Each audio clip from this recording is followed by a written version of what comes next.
welcome to the Gapology Guys, your place for identifying and closing performance gaps in your organizations, your teams, and especially within yourselves.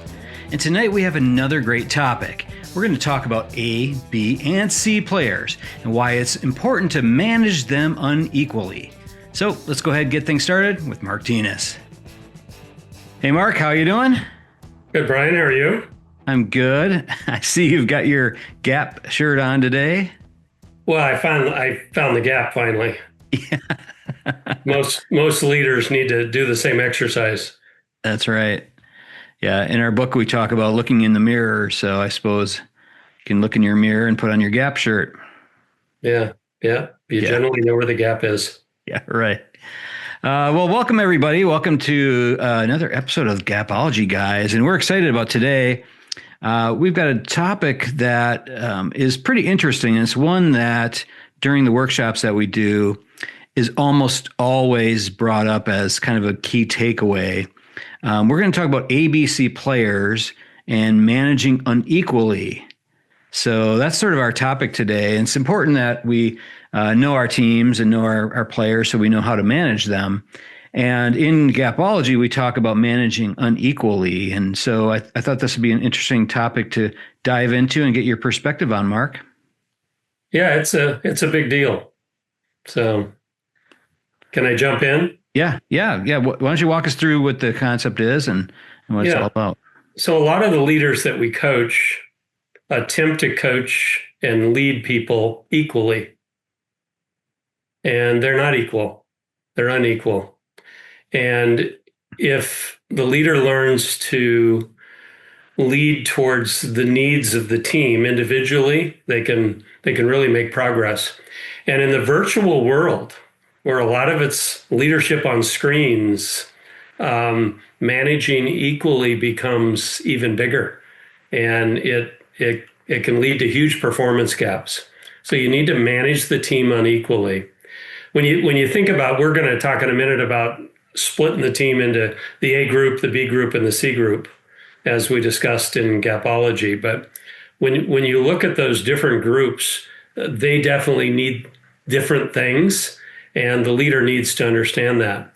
And it doesn't mean that you as a leader don't have a rhythm that is consistent. It's not about that.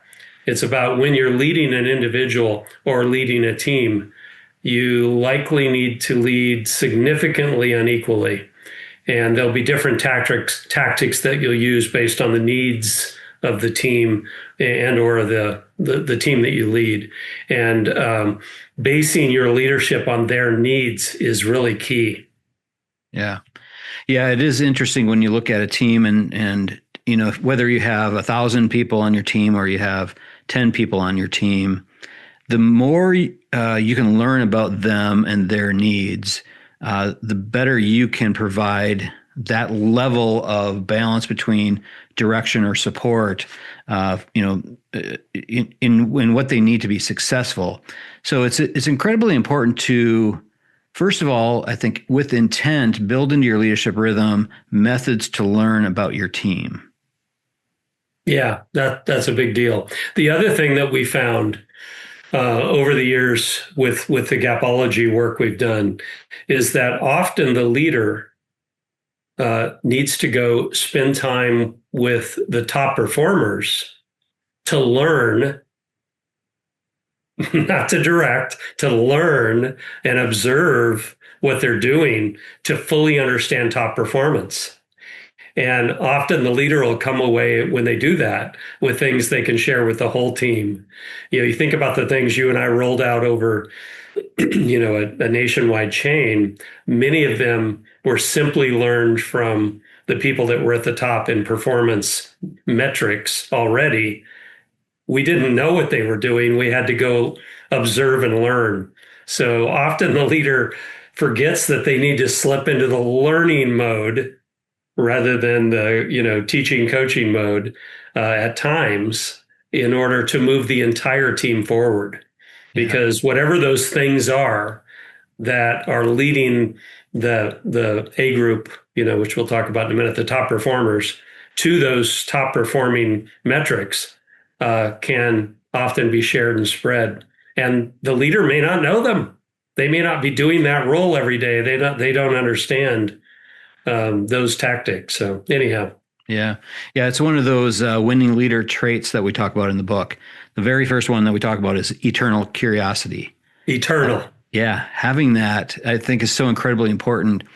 Curious about, first of all, your metrics, curious about the behaviors that are driving those metrics. But more importantly, even, I think, is knowing your team, being curious about them, what drives them, what motivates them, what inspires them, what makes them tick. That kind of information is just fact finding, so you can then take action based on that information. Yeah, the other thing that seems to be overlooked quite a bit today is if you simply look at the metrics and you rank them from top to bottom and keep your set of metrics narrow, 5 and under is key. When you simply look at the metrics, you are looking at different behavior. You have to realize the behaviors are different.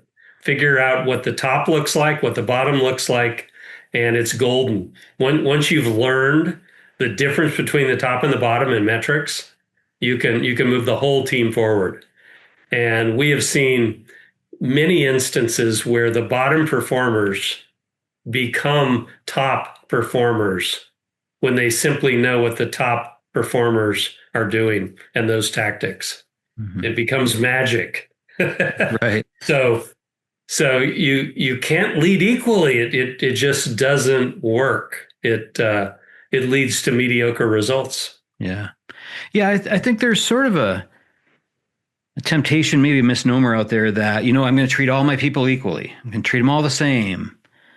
That it doesn't work. Their needs are far different. And you can break them into ABC groups, and that's sort of what we always present. But also, even within those individual groups, think about those individual needs within those groups.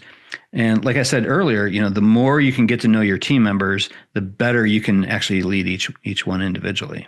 Yeah, you have to understand them. And their metrics do tell you quite a bit. Right. So you do want to spend time really understanding the metrics and then understanding the behavior. One of the biggest things we ever did was went out and spent time with the top performers and then went and spent time with the bottom performers from a metric standpoint and simply observed the behavior. Often we would not even announce that we were coming. We would just show up and observe the behavior of the top metrics, observe the behavior of the bottom metrics, and run out of the building screaming, "Oh my God." Because we figured it out. There it was. Often there was, as you know, there was no comparison between the top and the bottom. They were doing totally different things. So once we learned that, we were able to coach the bottom and the C players and coach the top, the A, in different ways. What they needed was totally different, which is managing unequally. Think about the difference between the A group and the C group in terms of what their needs are. If you manage them equally, you won't get anywhere. The A players will be disappointed in you. The C players likely won't connect with it or get it, and you go nowhere. So this is a significant topic. Yeah. Actually, it's interesting. When you said that, I was thinking, yeah, I bet those A players are just frustrated. I bet they, are looking for another job probably. I think you run really huge risk, specifically with your A players, those top performers. If they're not getting what they need, which is going to be far different than what those C players require, you may be looking at turnover there. Yeah. Yeah. Let's go ahead and define the A, B, and C so everybody knows. Okay. You want to take it or? Go ahead. So if you simply take your team and split it into 3 groups, oversimplifying it, if you had 10, direct reports, the A group might be the top 3, the B group, the middle 4, and the C group, the bottom 3. And again, it's not that simple. You have to look at your team and, how many there are. In the book, we talk about the top 10%. Bottom 10% is the A and C group. And we were looking at hundreds and hundreds of leaders. So that works. But if you simply have 10 as an example, 3, 4, and 3, A, B, and C, just to get started, leads you in the right direction. So A group, top performers, achieving the metrics, likely beating the metrics that you expect. The C group, below the metrics, not achieving the metrics that you expect. And the B group, somewhere in the middle, probably right on par with the expectation, but not blowing it away like the A group might be. Does that make sense? What would you add to that? Yeah, no, I think that's right on. And you'd have to define what works for you as far as that A, B, and C breakdown. But the key piece there is really looking at, are they delivering on your expectations or not? And use that as your metric. So when you're measuring these, where they would fall, it's more important to measure them against the expectations than it is against each other. Because if you measure it against each other, you may find that somebody that you thought was A is really still not meeting expectations, but they're just better than all the rest of the people on the team. So when you're looking at how to analyze who, falls where, look at your, specifically your metrics. So those result expectations that you have, that result component, look there. That's really your clue. Yeah. So I'll give you an example of what we found in real life scenario, but I won't share the exact numbers. Let's say that we had set an expectation of 90% on a specific metric. And in one organization, that became the goal, to get to 90%, the expectation to get to 90%. We quickly found that the top performers were at 92, 93. Once we found that the top performers were 92, 93, we went and observed those behaviors and fully understood that the expectation should be 93. Mm-hmm. Then we moved it to 95. Then we moved it to 97 as we learned the behaviors equal to that, and we're able to move the whole group forward. So once you set the expectation, you have to fully connect with the behaviors that equal those that are beating it. And often the leaders miss that. They spend their time with the bottom group and they don't connect with the top group that's beating the expectation. Go hang out there for a while. See what you can figure out, because often the answer is right there. So you always know what's possible by looking at your top performers and what their metrics are in comparison. And that's why the metrics need to be narrow. 3 is a great number. 5 is like a maximum. They have to be very clear on the behaviors then that equal the metric. And wow, you can move those numbers. Yep. So what advice would you give for, looking at these groups individually? So say we're looking at our C players. What would be some of the tips that you would give? Yeah, so I view the C group, and again, just to back up slightly. So we're saying if you had 10, top 3 is A, middle 4 is B, bottom 3 is C. We're just oversimplifying that. You can figure that out for yourself.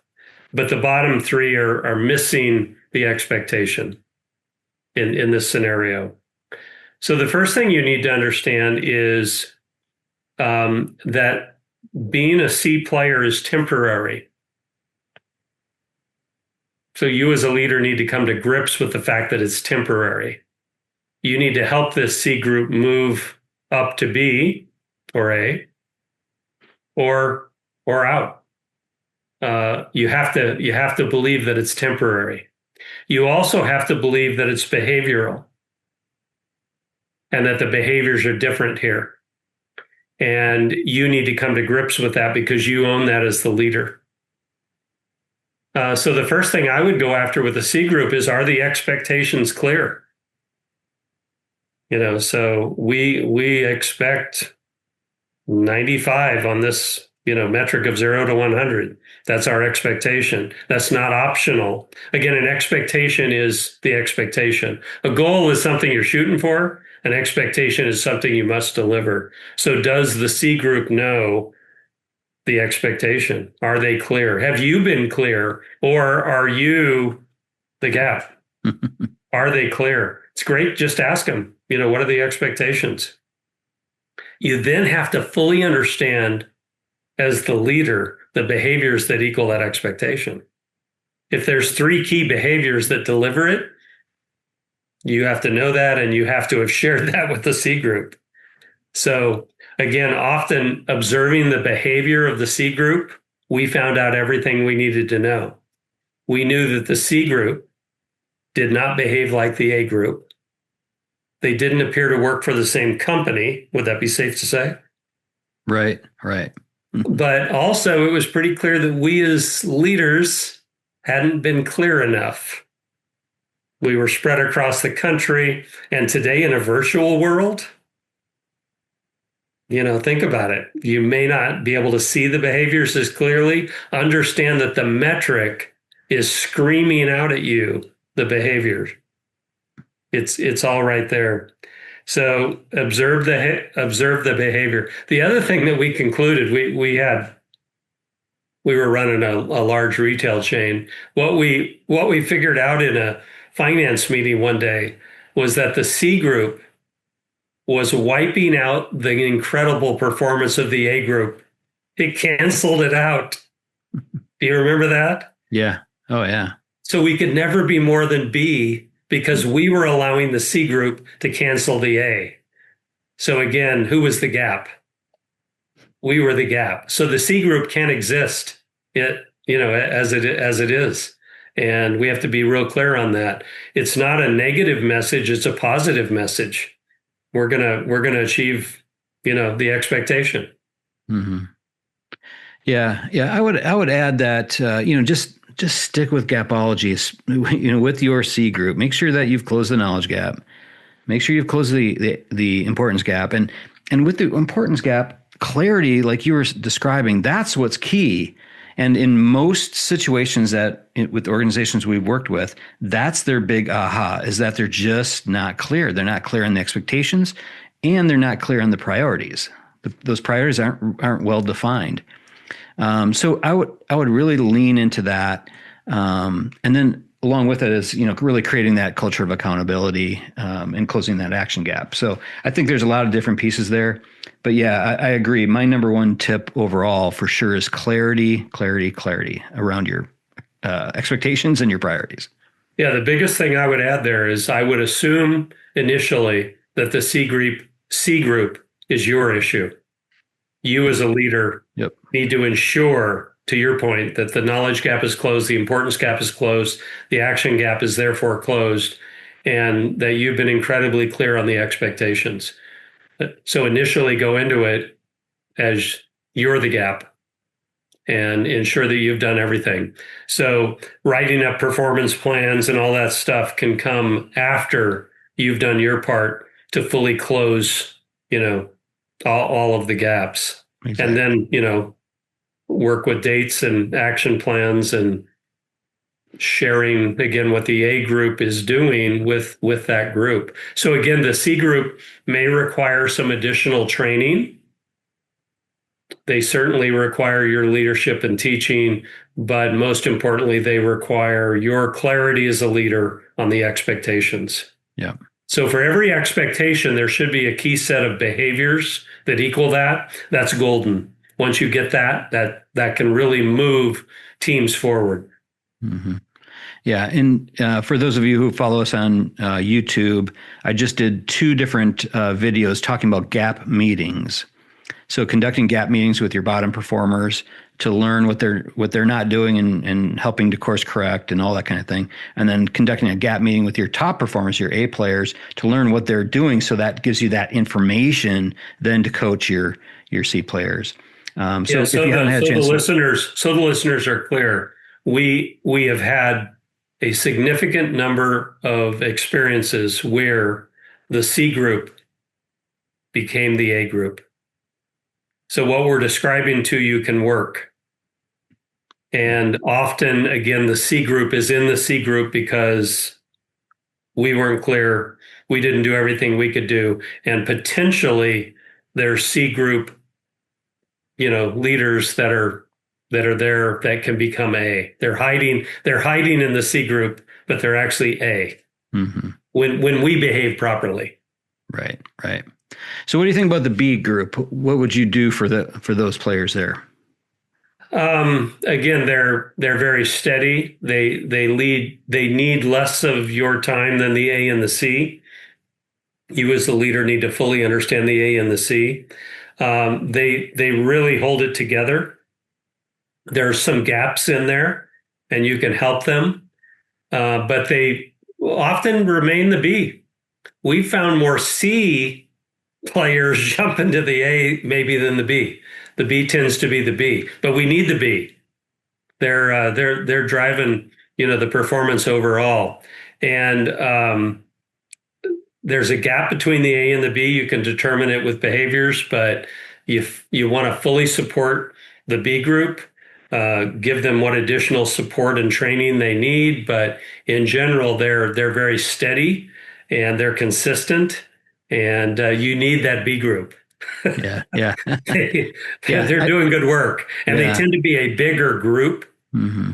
So, and they likely need less attention than the A and the C. Mm-hmm. They tend to perform rather in a steady, consistent manner. What have you found? Anything different than that? Yeah. For those of you who have watched our videos on the commitment ladder, those are really your formally compliant, high, maybe a lower level, genuinely compliant. They're that core group that really just needs your coaching and support. Because if you think about, if your C group's canceling out your A group and you're left with your Bs, you don't want your Bs to be lower performing. You want to try to get them moving forward. So adding additional coaching, adding additional support to get them to grow and maybe inspire them, maybe motivate them a little bit more. Putting in place some of those pieces can definitely help. Yeah, and the B group matters, and everything that you can share with them from the A group will give you additional insight into their capability. If you look at knowing, doing, being, which we talk about in Gapology, that given a specific competency that everyone falls into knowing, doing, and being being the highest level. The B group is the doing level. Mm-hmm. They are doing what you expect. So again, often it's driven by your expectations. So put on the Gap shirt, look in the mirror, make sure you're clear. But they're the doing group. Yep. Yep. All right. So that brings us to the A group. These are our top performers. Yeah. So the biggest gap here is often leaders spend more time with the C group than the A group. They assume the A group doesn't need much. The A group may actually need more. They need attention. They need recognition. They thrive on that. And they also have the keys to you moving the entire team forward. Again, observe their behavior, understand the difference between their behavior and the C group, and it's magical. They also may have, this is going to sound crazy, they may have more upside than anyone else in the B and the C. So they may be the future leaders and can move to the next level. So they need development. They need you, and they love when you spend time with them and focus on them. It comes back to the equation T times M equals P, which we talk about a lot. Talent times mindset equals performance. And this talented group has an increased mindset when you spend time with them, when you come and develop them. And so their overall performance can actually increase because of you. So don't ignore them, spend time with them, balance it out with the C group, balance it out. You gotta know, the depth of each of those, but they want your attention and they have the potential to move you forward. I have often found that the A group knows a lot more than I do about a given execution level in a given topic. And by going and observing their behaviors, I'm able to move the entire organization forward because I spent time with the A group. They were already there. It's what they do every day. So they often will know more than you as a leader. So be humble and go find out what the A group can teach you. It's often quite amazing. Yeah. Yeah. A couple of words came to mind. Trust. They want to be trusted. So you establishing that through asking those questions, learning from them, being curious about what they're doing, that helps to establish that relationship of trust. Providing recognition, I think, is key here. Some want to have the crown and be up on stage and win the trophies, and some just want to, hey, great job, you're doing excellent, and that kind of thing. So I think that's another piece, and really just value them. You can really leverage them with some of your other team members. I will caution not to oversaddle them with menial tasks or overburdening them by having them fix your C players. Correct. I think those players can get burned out very, very quickly if you do that. Well, they're working hard and they're delivering the results that we need. Yeah. Yeah. So be careful there, but figure out what their development needs are, and find your replacement. Mm-hmm. Find your replacement. When you find your replacement as a leader in your role, it helps you get promoted. It changes the result level, et cetera. So often your replacement is right there on the team, and there may be multiples of them. Find them, develop them, et cetera. Yeah. It works. One last thing I wanted to just throw in here is that when you're looking at your ABC players and you're measuring them, it can tend to ebb and flow, specifically between tasks. So, they have the higher level role, and then within that role, they have all these different tasks.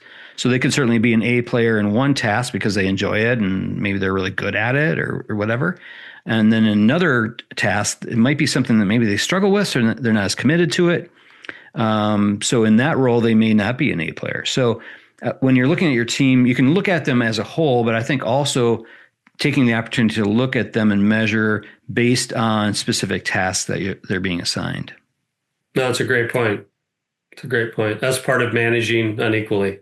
Yeah, exactly. Yeah. So leaders that manage equally, we have not found great success in that group.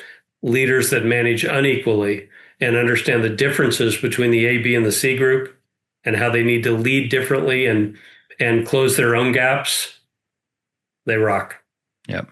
Perfect. All right, cool. Well, I think that's a good place to leave it. Any last final thoughts? No, I mean, this is a topic that you won't hear much about. Managing unequally is not something you're going to find a lot of books on, and it is absolutely key. And again, we don't, one thing I would share, we don't tell the group they're in the A group, the B group, or the C group. Oh, yeah. That's a good point. We don't disclose that. Yeah. We keep that to ourselves but it affects our leadership. It affects our behavior. It's about us. It's not about them. Does that make sense? Yeah. Oh, yeah. No. And I'm glad you brought that up. So they never know. The A group, when you walk in the door, you shake their hand and thank them for their performance, but you don't say, hey, we've classified you as an A group player, and here's what we're going to, we don't disclose any of that. Right. It's kept behind the scenes. And again, you have some A players hiding in the C group. Trust me. Mm-hmm. We found them. Yeah. Right, Brian? Absolutely. Definitely. Look in the mirror. Manage unequally. Yep. All right. Well, if anybody has questions on this, feel free to reach out. Contact@gapology.org is our email address. Feel free to send that over. Contact@gapology.org. Otherwise, you can reach us on social media as well. But otherwise, nice job, Mark. Nice job, Brian. Okay. All right. We'll see y'all later. Have a See y'all great soon. week. Yep. All right. That'll do it from here. Make sure to subscribe to this YouTube channel, or if you're listening to the audio only version, subscribe there as well to get all the latest content. And for more information on all this, head on over to our website, gapology.org. Everyone have a fantastic week. Talk to you soon.